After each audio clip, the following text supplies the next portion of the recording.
Hello guys, welcome back to my YouTube channel nursing tutorial. आज का हमारा topic है पल्मोनरी वेंटिलेशन के ऊपर। तो आज हम इसकी स्टडी करेंगे। रेस्पिरेटरी सिस्टम में आज का हमारा टॉपिक है रेस्पिरेशन। रेस्पिरेशन जो होता है एक्सचेंज होता है गैसेस का बॉडी सेल्स और इन्वायरमेंट के बीच में। जो ऑक्सीजन हमारे बॉडी में एंटर करता है वो सेल्स में जाएगा और कार्बन डाइऑक्साइड जो होता है हमारी बॉडी से कैसे बाहर निकलेगा उसको हम लोग देखेंगे रेस्पिरेशन में। The exchange of gases between body cells and the environment. Exchange होता है गैसेज का बॉडी सेल्स और इन्वायरमेंट के बीच में, उसको बोलते हैं respiration. This involve two main process. इसमें दो मेन प्रोसेस होता है, breathing and exchange of gases. Breathing जो होता है सांस लेने को बोलते हैं। Movement of air into and out of the lungs, कैसे एयर अंदर आता है और कैसे बाहर निकलता है लंग्स के थ्रू, उसको बोलते हैं ब्रीदिंग। एक्सचेंज ऑफ गैसेज, ये जो होता है दो जगह में होता है एक्सचेंज गैसेस का, एक लंग्स में होता है और एक टिश्यूज़ में होता है। This takes place in lungs, पहला एक्सचेंज होता है गैसेस का लंग्स में।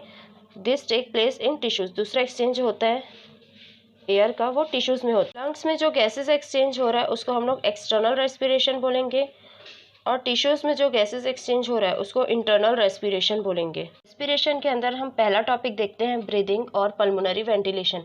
ये 4 से 5 मार्क्स में पूछा जाता है। इसके अंदर हम सबसे पहले लिखेंगे कंटेंट, जिसके अंदर introduction, definition, muscles of breathing, principle, respiratory cycle को हम डील करेंगे। Introduction, it is also called cycle of breathing. इसको साइकिल ऑफ ब्रीदिंग भी बोला जाता है। It supplies oxygen to the alveoli and eliminate carbon dioxide. ये जो होता है ऑक्सीजन को एल्वियोलाई तक के लेके जाने का काम करता है और कार्बन डाइऑक्साइड को एल्वियोलाई से बाहर निकालने का काम करेगा। Average respiratory rate is 12 to 16 breath per minute. जो एवरेज रेस्पिरेटरी रेट जो होता है पर मिनट, एक मिनट में हम कितना सांस लेते हैं वो बता रहा है, तो 12 से 16 ब्रीथ पर मिनट हम लेते हैं। Definition, the movement of air into and out of the lungs is called pulmonary ventilation. Pulmonary ventilation जो होता है एयर का मूवमेंट होता है, एयर जो अंदर आता है बॉडी के और बाहर निकलता है लंग्स से, लंग्स के अंदर आता है जो एयर और जो लंग्स के बाहर निकलता है उसको बोलते हैं pulmonary ventilation. The movement of air, movement होना एयर का इनटू अंदर आने के लिए and out of the lungs और बाहर निकलने के लिए लंग्स से, उसको बोलते हैं pulmonary ventilation. Muscles of breathing, breathing में कौन कौन से मसल्स इन्वॉल्व होते हैं, तो muscles used in normal breathing are, कौन कौन से मसल्स इन्वॉल्व होते हैं नॉर्मल ब्रीदिंग में, intercostal muscles and diaphragm involve होते हैं। डायफ्राम भी एक मसल है। Intercostal muscle are 11 in pair. Intercostal muscle जो होता है वो 11 पेयर में होता है। They are arrange in 2 layer, ये जो होता है 2 लेयर में अरेंज होता है, इंटरनल इंटरकॉस्टल मसल में और एक्सटर्नल इंटरकॉस्टल मसल में। इंटरनल इंटरकॉस्टल मसल्स जब हम लोग फोर्सफुल एक्सपायरेशन या इंस्पायरेशन करते हैं, ज़बरदस्ती हम लोग सांस रोकते हैं या फिर ज़बरदस्ती हम लोग लंबा सांस लेते हैं, तब ये वाला मसल काम में आएगा। एक्सटर्नल इंटरकॉस्टल मसल जब नॉर्मल ब्रीदिंग होता है तब के लिए होता है। सेकेंड मसल है diaphragm. It is a dome shaped muscular structure. ये जो होता है डोम शेप्ड होता है, ऐसा शेप का स्ट्रक्चर होता है, डोम शेप्ड मस्कुलर स्ट्रक्चर होता है, डोम शेप का, और ये मसल्स का बना होता है इसलिए इसको मस्कुलर स्ट्रक्चर बोल रहे हैं। Separating the thoracic and abdominal cavity, ये जो होता है सेपरेट करता है थोरेसिक को एंड एब्डोमिनल कैविटी को सेपरेट करता है। डायफ्राम के ऊपर जो होता है वो थोरेसिक कैविटी होता है, डायफ्राम के जो नीचे वाला पार्ट होता है वो एब्डोमिनल कैविटी का होता है, उसके नीचे स्टमक होता है और ऊपर वाले में चेस्ट रीजन होता है, इसलिए उसको थोरेसिक रीजन बोलते हैं। तो ये दोनों को सेपरेट करने का काम करेगा। It form the floor of the thoracic cavity. Diaphragm जो होता है फ्लोर बनाता है थोरेसिक कैविटी का, ऊपर जो होता है थोरेसिक कैविटी पाया जाता है तो इसका ये फ्लोर बनाने का काम करता है। प्रिंसिपल ऑफ ब्रीदिंग, अब हम देखेंगे ब्रीदिंग का क्या सिद्धांत है। प्रिंसिपल मतलब होता है सिद्धांत क्या है। Breathing depend on change in pressure and volume in the thoracic cavity.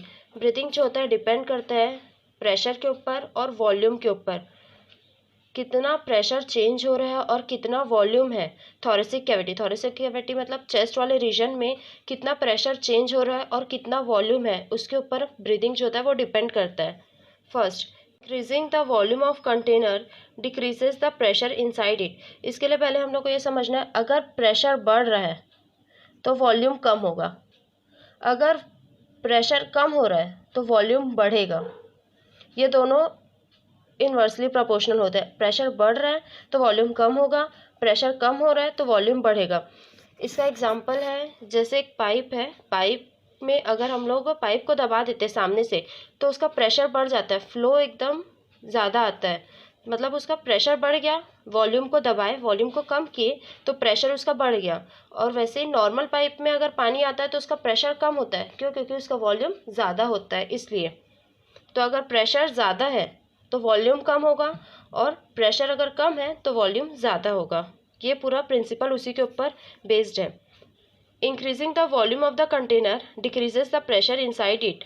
अगर वॉल्यूम ज़्यादा है, अब एक और एग्जांपल है, बलून में अगर बलून है उसका वॉल्यूम ज़्यादा है, अगर बलून को फुला लिए तो उसका प्रेशर कम हो जाता है उसके अंदर का, मतलब वॉल्यूम अगर बढ़ा तो उसके अंदर का प्रेशर कम हो जाएगा। वही है इसमें, decreasing the volume of the container, decreasing the volume of the container decreases the pressure inside it. अगर वॉल्यूम बढ़ रहा है तो प्रेशर कम होगा। Increases the volume of the container, volume जो है एक कंटेनर, मतलब इसमें लंग्स लेंगे, लंग्स का अगर वॉल्यूम ज़्यादा है मतलब उसके अंदर प्रेशर कम होगा। सेकेंड है decreasing the volume of the container increases the pressure inside it. अगर वॉल्यूम कम हो रहा है तो प्रेशर ज़्यादा होगा। बस इसमें यही लिखना है, इसमें इंक्रीजिंग बोल रहा है तो इसमें डिक्रीजिंग बोलेगा, इसमें डिक्रीजेस बोल रहा है तो इसमें इंक्रीजेस बोलेगा। Third, air flow from area of high pressure to an area of low pressure. जहाँ पे प्रेशर ज़्यादा है वहाँ से जहाँ पे कम प्रेशर है, मान लो यहाँ पे मॉलिक्यूल ज़्यादा है, मतलब यहाँ पे प्रेशर बहुत ज़्यादा है। अगर यहाँ पे थोड़े थोड़े से मॉलिक्यूल है, मतलब यहाँ पे प्रेशर कम है, तो जो मॉलिक्यूल है वो हाई प्रेशर से लो प्रेशर की तरफ फ्लो कर देते हैं, हायर कंसनट्रेशन से लोअर कंसनट्रेशन की तरफ फ्लो करते हैं। ये सेम है डिफ्यूजन की जैसे। Pressure inside the lungs determine the direction of the air flow. हमारे लंग्स के अंदर जितना प्रेशर चेंज होगा वही बताएगा कि किस डायरेक्शन में एयर फ्लो होगा, एयर बाहर से अंदर आएगा कि अंदर से बाहर जाएगा। ये सब डिपेंड करता है प्रेशर के ऊपर, लंग्स के अंदर कितना प्रेशर है उसके ऊपर डिपेंड करेगा ये। Average respiratory cycle is 12 to 15 breath per minute. Average जो रेस्पिरेटरी साइकिल, एक मिनट में हम कितने बार सांस लेते हैं उसको बोल रहे हैं। 12 to 15 ब्रेथ पर मिनट, हम एक मिनट में 12 से 15 बार ब्रीथ करते हैं, 12 से 15 बार सांस लेते हैं। Each breath consist of 3 phase. हर एक सांस में 3 फेज होता है। पहला है इंस्पायरेशन, एक्सपायरेशन, पॉज। इंस्पायरेशन मतलब सांस अंदर लेना, ऑक्सीजन अंदर लेना। एक्सपायरेशन मतलब सांस बाहर छोड़ना। और पॉज वाला स्टेज जिसमें लंग्स का कोई वर्क नहीं होता, लंग्स सिर्फ पॉज स्टेज में रहता है, रुके रहता है। इंस्पायरेशन मतलब सांस अंदर लेना, इन्वायरमेंट से एयर को अंदर लेते हैं बॉडी में। It occur if the pressure with in the lungs intrapulmonary pressure is less than the atmospheric pressure. ये कब होता है? जब लंग्स में जो होता है प्रेशर, लंग्स के प्रेशर को हम लोग बोलते हैं इंट्रापल्मोनरी प्रेशर। तो जो इंट्रापल्मोनरी प्रेशर है, लंग्स के अंदर का जो प्रेशर है, अगर वो कम रहा बाहर के प्रेशर से तब होता है इंस्पायरेशन। अगर एटमॉस्फेयर में जो प्रेशर है वो ज़्यादा है और लंग्स में प्रेशर कम है तो जो एयर है वो हायर प्रेशर से लोअर प्रेशर में ट्रेवल कर देगी और एयर अंदर आ जाएगा बॉडी के। It is an active process require energy for muscle contraction. ये एक एक्टिव प्रोसेस है। एक्टिव मतलब इसमें एनर्जी का रिक्वायरमेंट होता है। Inspiration occur for 2 second. Inspiration जो होता है वो 2 सेकेंड के लिए होता है। मैकेनिज्म ऑफ इंस्पायरेशन, अब हम देखते हैं मैकेनिज्म इंस्पायरेशन का। एयर कैसे एंटर करेगा लंग्स में, ये है लंग्स। एयर अब एंटर कर रहा है लंग्स में। एयर जैसे एंटर करता है ये सब तरफ फैल जाएगा लंग्स में और लंग्स का वॉल्यूम को इंक्रीज करना स्टार्ट कर देगा। जैसे बलून में जब हम हवा भरते हैं तो बलून जो होता है वो फूलना स्टार्ट हो जाता है, उसके जो साइड वाला जो जगह होता है वो फूलना स्टार्ट हो जाता है। वैसे ही सेम लंग्स में है। लंग्स का जो साइड वाला एरिया है वो भी अपनी तरफ खिंचाएगा और उसके अंदर ज़्यादा जगह बनते जाएगा एयर के लिए। जैसे रिब्स एंड स्टर्नम रेज्ड हो जाएंगे, इधर साइड से खिंचाएगा, रिब्स और स्टर्नम रेज्ड होगा, रिब्स और स्टर्नम खिंचाएगा। फिर volume of the thorax increase, thoracic cavity के अंदर ये जो थॉरेक्स का वॉल्यूम है, चेस्ट का वॉल्यूम, वो इंक्रीज हो जाएगा। लंग्स के अंदर का वॉल्यूम इंक्रीज होगा। डायफ्राम जो होगा वो कॉन्ट्रैक्ट हो जाएगा, डायफ्राम जो होगा वो खिंचाना स्टार्ट हो जाएगा। पहले डायफ्राम जो होता है वो डोम शेप्ड का होता है, जैसे वो कॉन्ट्रैक्ट होता है, खिंचाता है तो वो फ्लैट में हो जाता है। फ्लैट होता है तो लंग्स के अंदर ज़्यादा जगह बनते जाता है एयर के लिए। In inspiration contraction of external intercostal muscle and diaphragm. Inspiration में क्या होता है, एक्सटर्नल इंटरकोस्टल मसल्स और जो डायफ्राम है वो कॉन्ट्रैक्ट होते हैं, खिंचाना स्टार्ट हो जाते हैं, जिसके कारण क्या होता है, थॉरेक्स एंड रिब्स जो होते हैं वो एक्सपांड होते हैं। थॉरेक्स और रिब्स जो होते हैं वो खिंचाते हैं, एक्सपांड हो जाते हैं। जिससे volume inside the lungs increases.